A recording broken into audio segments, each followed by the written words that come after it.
Bailout money gave the government a substantial stake in companies like AIG, Fannie Mae, Freddie Mac. But President Obama says that he has no interest in micromanaging any of those companies and that he's looking forward to a speedy exit. I don't think that we should micromanage, but I think that, like any investor, the American taxpayer has the right to scrutinize what's being proposed and make sure that their money is not just being thrown down the drain. So how will Washington know when it's time to go? Joining us now, Republican Congressman John Carter of Texas and Democrat Joe Sestak of Pennsylvania. Gentlemen, good to see both of you. Thanks for coming in. Congressman Carter, you first. And first of all, when you hear those words from President Obama, I want to get out as quickly as possible. Do you buy it? No, I don't buy it. I think that there's a real move to try to have the government involved as much of our industry as they can be involved. I believe that the president has an agenda. However, I would say if he wants to get out right now. You know, he's right. No need to micromanage. We have creditors' rights laws on the books that certainly protect the investors in businesses and the creditors of businesses. And of course, that's what we are. We're loaning them some money. I think it's wrong for the government to be involved in the operations of these businesses. Congressman Sestak, before I get to your time frame here, or your timetable for a government withdrawal from all of this, do you think the president is sincere when he says that he has no business, and no interest, rather, in micromanaging these businesses? Yes, he is. I mean, the government has wisely, actually, by design, has an exit strategy already there. Let's take what we have, currency swaps, over $1 trillion of them, and other types of loans end after every 3 months. Let's also take commercial paper. Federal Reserve was in that. Today they set the rate high enough that today they're not in that business hardly at all because everything seems to be working. Take the deal with Chrysler.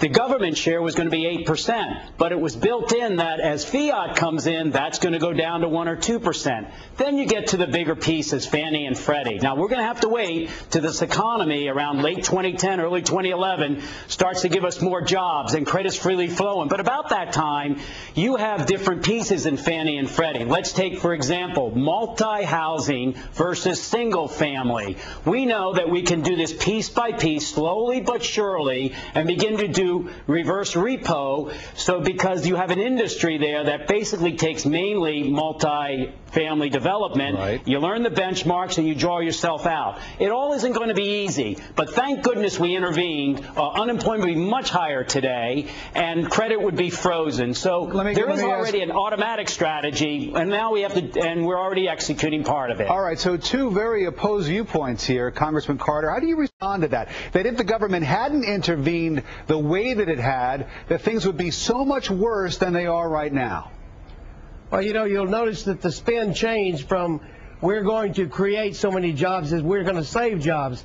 Now, you know, every time we turn around, we hear of 600,000 more jobs being lost, but we get a report that, oh, but there were 100,000 that we preserved, and there's no way to prove or disprove that.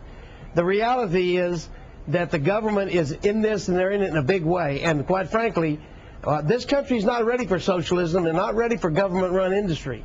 And the deal that they put together for the General Motors, where they are 50% partner and the unions are a 39% partner, and the poor bondholders 10 and the stockholders 1, that was on the front page of the Wall Street Journal last week. It may be something different today, but that's a bad suggestion, and that's a bad idea. Congressman Sestak, I'm going to give you the last word in a minute, but let me just stick with Congressman Carter for a minute. What happens to you, sir, and your Republican colleagues in Washington if these sort of glimmers of hope that the president talks about when it comes to the economy, if they really start to turn into a fully formed recovery, and you've got the Republicans in Washington who have been so negative on all of these policies, what if things really do start to turn around? And I'll admit that we're a far way away from that, but you've got a midterm election coming up, sir. What happens to your party if the economy starts to recover? Well, first off, I hope it does recover. Let's get this straight. Nobody in Washington that I know of wants us to have a recession or a depression. I hope that what they've come up with or what the market does will cause us to recover. This shouldn't be about politics.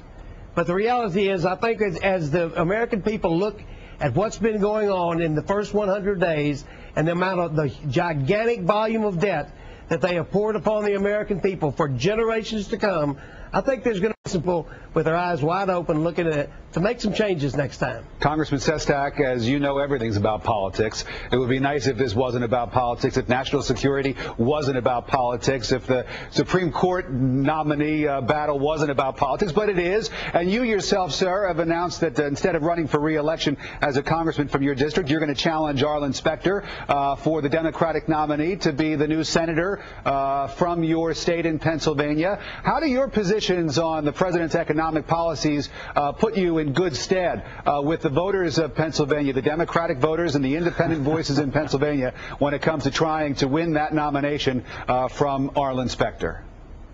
You know, I try to take my positions on what's right. For example, when I voted in September for what was known as the bailout bill, I had had over 4,000 emails and letters. 92% of them said, don't you dare vote for that bill. I voted for it. Why?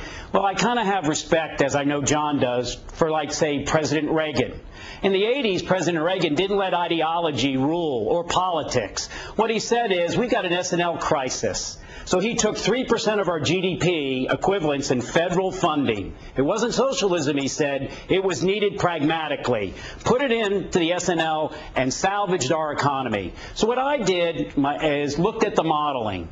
That day that I voted, as you know, the LIBOR rate, what we lend money to, shot up to about 6.9%. It's normally about 0.2%. Today, it's almost back to normal. Credit's beginning to flow again, like those commercial paper that I said the Federal Reserve doesn't have to do again. I appreciate the comment on politics.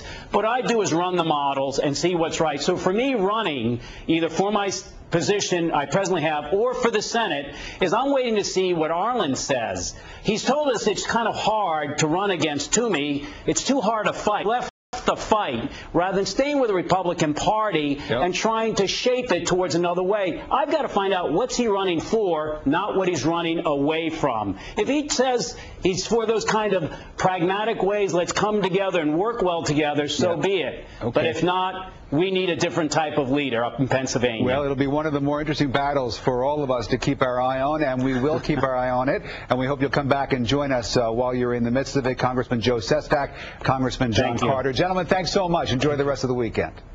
Thank you.